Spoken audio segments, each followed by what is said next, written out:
Hey guys, it is me again, as you probably can tell. Today's Thursday, January 27th. Makes it day 27 on our project Serve Him More 2011. As always, it is good to have you guys here.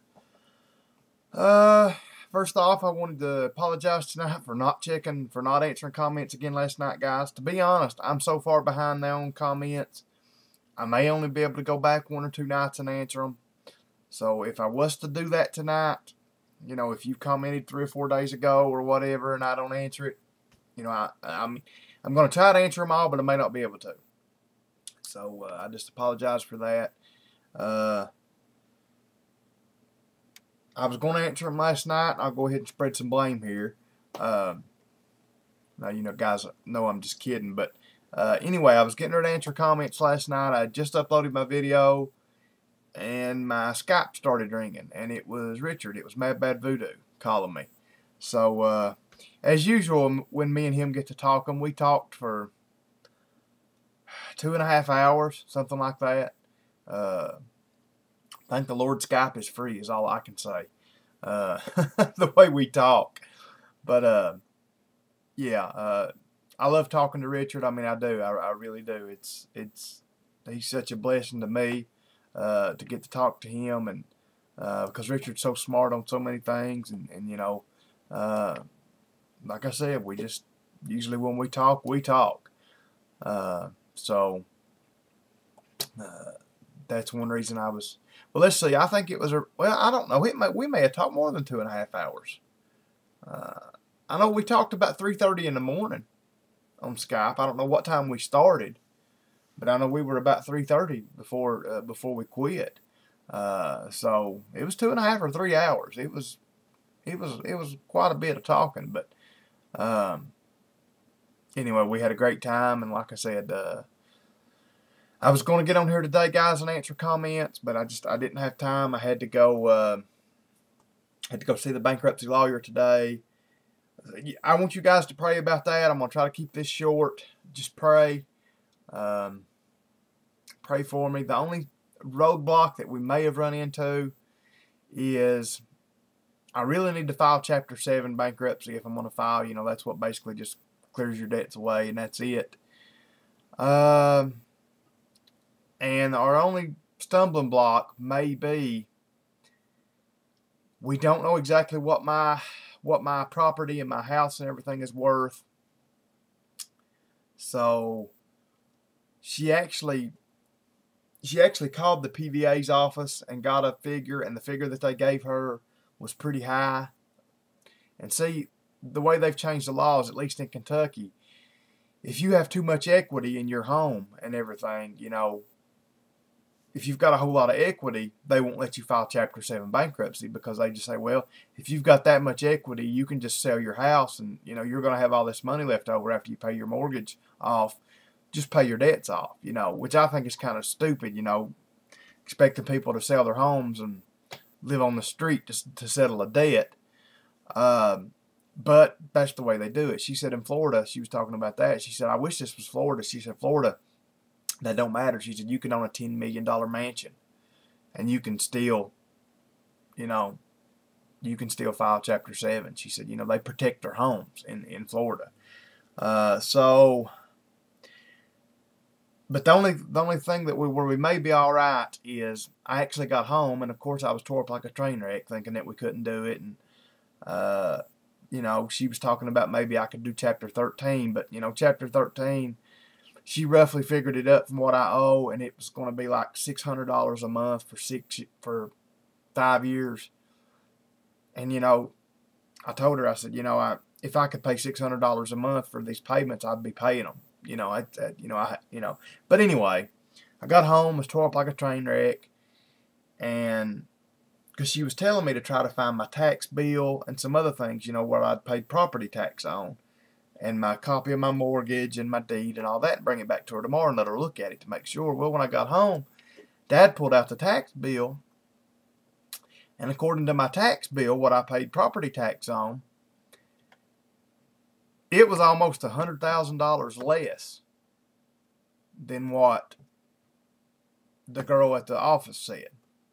So if that is the case, and that is really what they have got my property valued at, is what my tax bill said, then I should be all right. Then I should be able to file Chapter 7, because then that puts me no equity.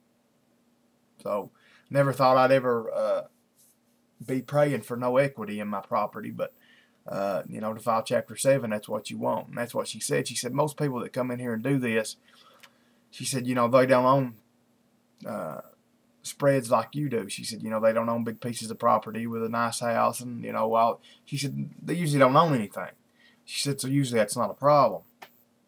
And so I said, well, that's just another case of something going against me. But so anyway, guys, what I need you guys to do tonight is pray for me. You guys that see this tonight or tomorrow, you know, pray that we can.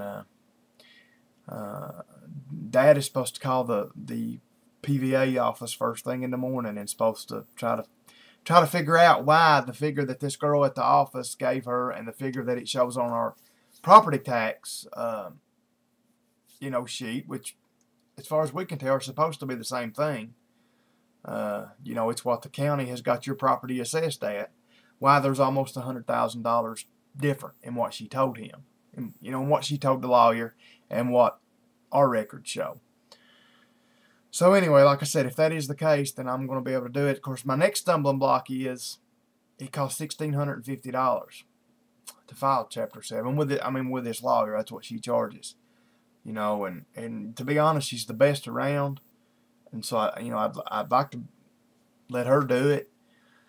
But you know, $1,650, that might as well be $10,000 right now for me. I mean, and I'm afraid that they're getting ready to put a judgment against me within the next couple of weeks. You know, I'm from what I've been seeing and getting letters and things about the court, I'm thinking that's going to happen. So if I can't come up with $1,650 in the next couple of weeks, then I'm destroyed anyway. And you know, right now with me not getting to draw paydays, I don't know how I'm going to come up with $1,650. I mean, you know, I've got access to a little bit of money that you know, worst case scenario, worst come to worst, I could get it. But it's, you know, it's money that I'd rather not, you know, I'd rather be able to get it some other way. But anyway, I just want you guys to pray for me. That's what I want you to do. Like I said, pray that all this will turn out all right. You know, and I did find out one thing that kind of discouraged me today too. Several people have told me, as a matter of fact, most people told me that in the state of Kentucky, once they put a judgment against you, they can't. They've got a judgment against you, but they can't force sale. They can't make you sell your property, you know, and all that. But now, according to this bankruptcy lawyer, they can. She says they can force sale. They can, you know, they have to start, they add interest to what you owe them.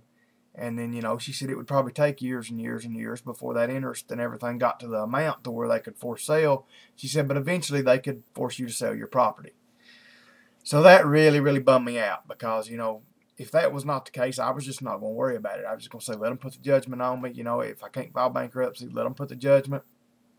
And, you know, so like I said, once I found out that they can actually make me homeless over it, it bummed me out. So, guys, just pray for me. Like I said, I've been tore up like a train wreck over it. You know, and business is still in the toilet. I mean, it's, you know, it's not got any worse, but it's not got any better either. Well, it's maybe got a few $100s better this week, but really not enough to help anything. And I know I've been jibber-jabbering for almost 10 minutes about my own personal problems here, but I'm in distress, guys, and I need your guys' help. So that's what I'm saying. I need you guys to pray for me, so I want you to do that.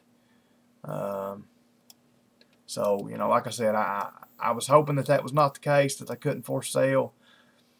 Evidently, that's a new thing, because I know back years ago, that's what Dad was talking about when he was in the coal mining business. He had a couple of judgments put against him from companies, and they were pretty big judgments.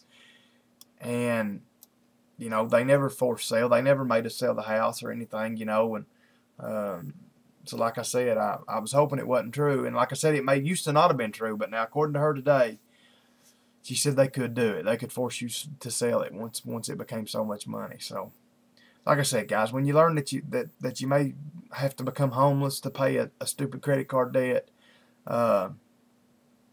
it tears you up. So just pray for me, guys. Pray for me that I can file this Chapter 7 bankruptcy, because if I can, that'll take care of it. It's going to be a struggle to come up with the $1,650. That's no doubt. But I'll come up with it some way, I guess. You know, that's better than losing my house and everything. So anyway, guys, let's get on to the important part tonight, and that is, of course, God's Word. I did want to tell you one more thing before I get started. Like I said, guys, I've been tore up this evening. I've been looking around the house for deeds and a copy of my mortgage and all this other paperwork that, of course, I can't find, that I'm probably going to have to get copies made of tomorrow. I've just not had time to upload the video that I made last night. You know, I told you guys that I made the video of Bible study. So I got it edited and got the flip movie made and all that. So all I've got to do is basically hit click, you know, click it and start uploading it. But it's not going to be tonight. I'm going to be tomorrow doing that. So you guys just hang tight and be patient on that. Mark chapter 6, verse 23, guys. We're going to start right now. And he swore unto her, Whatsoever thou shalt ask of me, I will give it thee unto the half of my kingdom. And she went forth and said unto her mother, What shall I ask? And she said, The head of John the Baptist. So they had this planned the whole time. This wasn't a coincidence. Her mother's probably, you know, told her to dance for him like this. Excuse me. And she came in straightway with haste unto the king and asked him, saying, I will that thou give me by and by in a charger the head of John the Baptist. And the king was exceeding sorry, yet for his oath's sake and for their sakes which sat with him, he would not reject her. Basically, this is saying, when she asked for this, the king wished he could go back and not make this promise, because he didn't want to kill John the Baptist, you know, because he knew what kind of trouble it was going to bring him. But because he had made this oath in front of all these other people that were here, if he didn't honor this oath, man, that was a big deal, especially for a king. So if he didn't honor this oath, he was going to lose a lot of respect from these people that were with him. So verse 27, And immediately the king sent an executioner and commanded his head to be brought. And he went and beheaded him in the prison, and brought his head in a charger, and gave it to the damsel, and the damsel gave it to her mother. And when his disciples heard of it, they came and took of his corpse, and laid it in a tomb. And the apostles gathered themselves together unto Jesus, and told him all things, both what they had done and what they had taught. And he said unto them, Come ye yourselves apart into a desert place, and rest a while. For there are many coming and going, and they had no leisure so much as to eat. And they departed into a desert place by ship privately. And the people saw them departing, and many knew him, and ran afoot thither out of all cities, and outwent them, and came together unto them.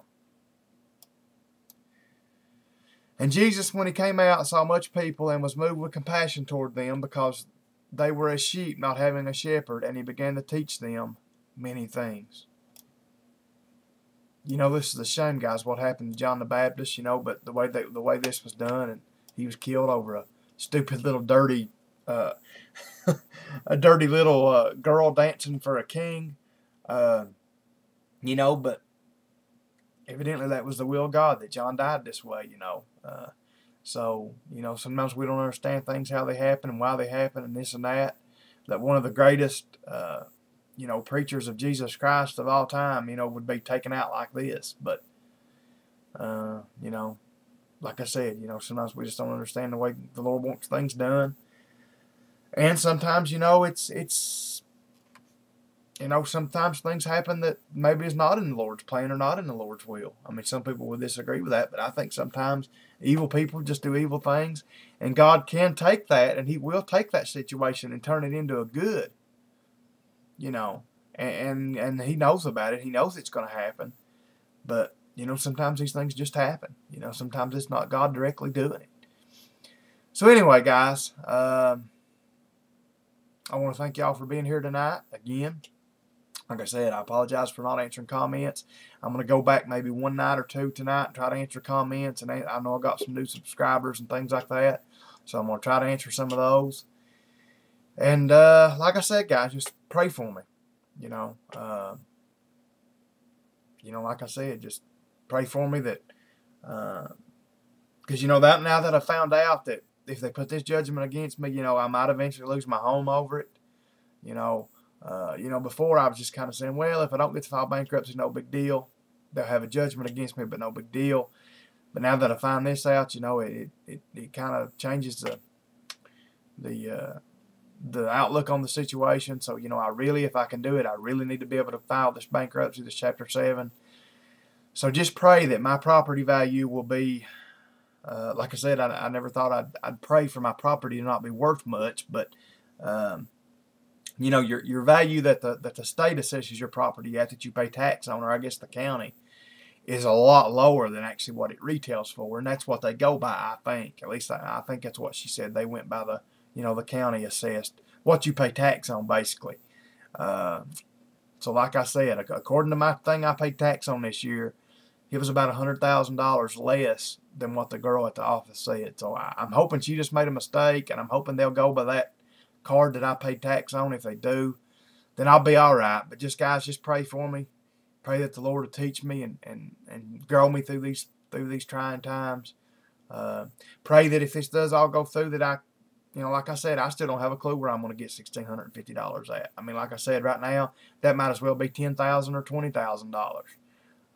You know, during the spring and summer, I'd probably have that in my pocket. But, you know, right now, like I said, that might as well be $1 million to me right now. So, just pray that all of it will work out, and I'll find that money somehow if you know, everything works out so we can do it.